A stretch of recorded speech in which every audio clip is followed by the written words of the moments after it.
Même Marseille, qui était une oligarchie, c'est-à-dire il faut penser Marseille comme une entreprise avec des actionnaires, des familles actionnaires, c'est ceux qui entreprennent, c'est ceux qui font le risque du commerce. Et ce commerce-là fait vivre tout le reste de la population, tous les corps de métier, du professeur qui enseigne aux enfants, à celui qui fait le corde avec le chanvre ou les voiles, à ceux qui construisent les bateaux, à ceux qui nourrissent les autres. Et c'est toute l'économie qui est liée là-dessus. Donc ceux qui ont le pouvoir, ils sont 600. Enfin, qui ont le pouvoir, qui ont l'effectivité du pouvoir. Les Timous qui sont 600.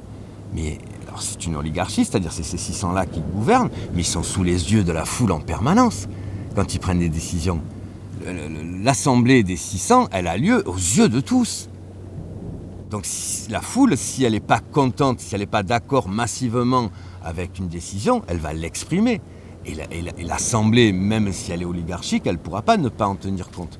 C'est une oligarchie vertueuse. C'est-à-dire que, certes, c'est une oligarchie, mais son fonctionnement est beaucoup, beaucoup plus démocratique déjà de ce qu'on peut connaître aujourd'hui en France, dans le fonctionnement, et c'était le plus équilibré qui soit. Et ça, c'est pas moi qui le dis, c'est Aristote, par exemple. Puis des siècles plus tard, Cicéron le confirme. La réputation de Marseille dans l'Antiquité, politiquement, c'était par exemple qu'à Marseille, on disait que le glaive qui servait pour les exécutions capitales était tout rouillé. Vous voyez ce que ça signifie ou pas?